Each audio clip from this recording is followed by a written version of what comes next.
First and foremost, I'd like to give all praise to Yahweh, Ba'ashem, Yahushai, Ba'ashem, Rakal Kadash, double honors to the elders and apostles, a great millstone who have taught me this truth. And a shout out to Yakim that's out there in four corners of the earth proclaiming this truth. Risking your lives to go into that city and teach. Well, as you know, Alex Jones has been shut down, and that's the beginning of censorship. As you know, he's been made the target. If you haven't seen my prior video, I talk a little bit more in length about it, but here's what others in the alternative media have said about this. Haven't heard a word from Chris Green yet, but that's probably because he doesn't have any packets to sell you. Hi everyone, Lisa Haven here, and I've got an urgent report. Facebook, Spotify, and Apple have all banned InfoWars' Alex Jones. Now, whether or not you like Alex Jones and InfoWars is beside the point. The fact of the matter is that they're censoring conservative voices. They're censoring patriotic voices into oblivion. And if they started with him at the top, you can guess they're going to come after you. They're going to come after your free speech. And I'm going to prove it in this report. But first, I want to show you some of the things that they have done to InfoWars. Check out Infowars.com. The first report here is purged. Facebook permanently bans InfoWars for hate speech. 4 pages were taken down. Here's the next one. Watch Live. Big tech company bans InfoWars' Alex Jones. Here's another. Leftist cheer Apple purging Alex Jones from iTunes for hate speech. Demanded more censorship. Even though America has no laws against hate speech, Apple is asking for hate speech and moving on to shut down opinions which go against their global agenda. TheGuardian.com.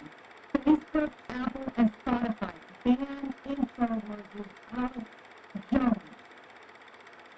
The crazy part is, all of these companies just so happen to do it around the same time. Are they working together to ban conservatives? And I think the ultimate answer to that is yes.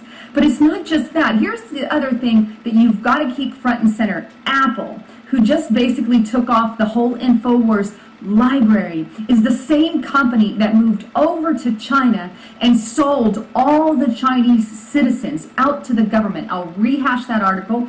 TheVerge.com. Apple iCloud partner in China will store user data on servers of state-run telecom.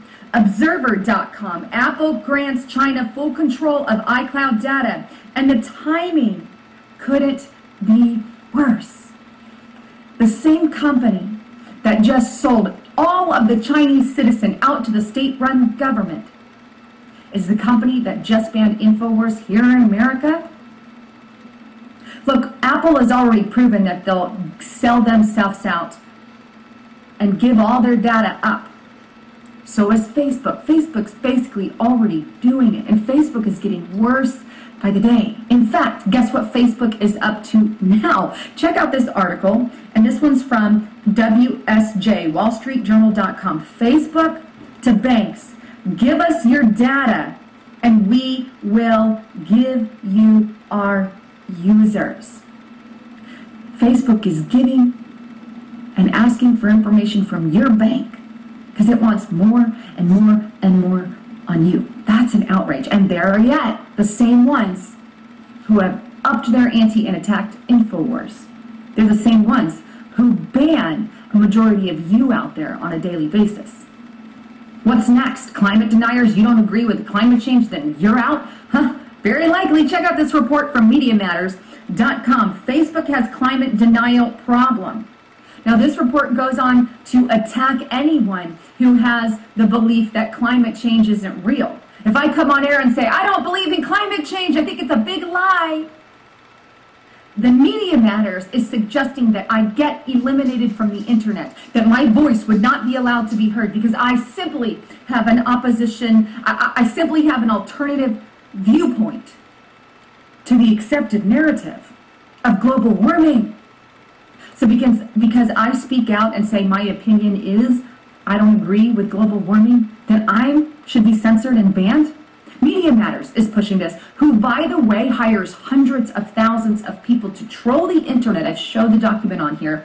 But hundreds of thousands of people to troll the internet, to not only harass channels like mine, but to turn in channels like mine, to harass Facebook, Twitter, YouTube, Google, and continually harass them until they remove us off the air. This is one reason they're making headway on channels like InfoWars. And I encourage you, send a note to Facebook, send a note to Spotify, send a note to Apple in defense of InfoWars, because they're taking off for violence, the same violence. And you know as well as I do that Esau ain't going to stop there, that it's really about coming after us. So there's other things that are going on, but that's just a little bit about that. Of course, here's Alex Jones, his reaction to this, and then we'll get into some other things going on, because there's a lot more to cover.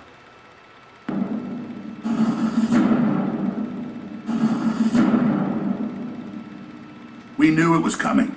The whole thing was formulaic. First, demonize InfoWars, lie about us, build a straw man, then sue us to add credibility to that, then have a few fake strikes on YouTube and Facebook with nebulous terms like bullying children and Islamophobia. And then voila. 2 weeks later, ban InfoWars completely off of dozens of major platforms where we were all in the top 5 or top 10 news feeds. CNN, MSNBC, the rest of the dying news system like the New York Times and the Washington Post, groups that are propped up by the Mexican kingpin in the case of the New York Times, Carlos Slim, in the case of the Washington Post, Jeff Bezos, they can't allow something like InfoWars with a fraction of the crew or the money to be ranked higher than them on iTunes or on YouTube. They can't stand it when people like Mark Dice has more subscribers on his channel, he doesn't work for InfoWars, but he's an example of it, than CNN. And so their answer is have CNN, the New York Times, BuzzFeed, and all these other corrupt organizations openly lobby for us to be removed, and then organize their listeners, their viewers, the different university organizations, Antifa, Sleeping Giants, and a bunch of other groups to then go mass flag us in the community guidelines, which again is something out of 1984 or a Kafka novel where you don't even know what you've supposedly done, you can't face your accusers, then you get defamed by the claims of the big tech giants when they ban you. Make no mistake, this is being set up to create a precedent, in their own words, for you, nationalists, conservatives, libertarians, Christians, people that stand up to the New York Times editorial board member saying whites are subhuman and should be extincted. This is the agenda they're pushing that is being funded by Communist China. And out of everything I've broken down so far, that's the key. Apple has officially moved to China and is letting the government basically run Apple. And that, of course, is iTunes. Google is building a huge censorship search engine for them, and whistleblowers from inside Google say they're preparing to use it here in America. In fact, they're beta testing different parts of the censorship system for China on American conservatives, nationalists, and Trump supporters.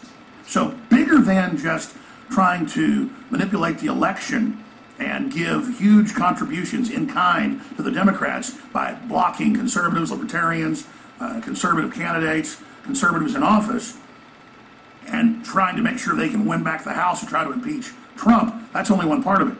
The bigger issue is they don't like InfoWars exposing the fact in great detail that Communist China owns our debt, owns and controls Hollywood now, is involved in massive domestic propaganda operations, and is working with the Democratic Party and with the EU and others to try to block the Trump. All right, half of that was bullshit, but did you hear what he said about to create hate against white people? I don't know if you caught that there. Let me see if I can go back and bring that up again. To create a precedent, in their own words, for you, nationalists, conservatives, libertarians, Christians, people that stand up to the New York Times editorial board member saying whites are subhuman and should be extincted. This is the... See, that's just it. And you know that that's a reason to come after us. So anyhow, yeah, he's off the air, but you know that that's controlled opposition, you know, make you think, oh boy, it's communist China, not the Zionists, the Amalekites, who control fucking everything. They own it all. You know, as George Carlin says, they fucking own our ass. They have a club, and you ain't a part of it. So while that's going on, here's other things that are taking place, and this is moving towards the mark of the beast, which is the RFID implant. This is kind of cool. Seattle sports fans finding a faster path into sporting events. Three major pro teams in Seattle have teamed up with Clear, the biometric security company you see at select airports. Fans of the Seahawks, the Mariners, and also soccer's Sounders FC. And those who attend other Pearl Jam concerts this week at Safeco Field are going to have the option to streamline entrance to the stadium, pay for food and beverages, and also be able to check the legal drinking age, get checked for that, just through the use of a fingerprint. So fans can sign up for that at different kiosks. And it's also a free service, unlike with the airports. I'm not surprised. I think it's a good idea. What do you think? I think it's a great idea as long as it's actually making things quicker. My only thought is this. I'm not giving my fingerprint to go to a sporting event, truthfully. So you don't think people will do it? Do we really need this? I get it, but if the most important part is security. When did it become such a problem to give your ID to get a beer at the stadium, right? But you could get it for free for this type of event, a sporting event, but you have to pay for it if you go to the $15 airport. is the monthly fee at the airport.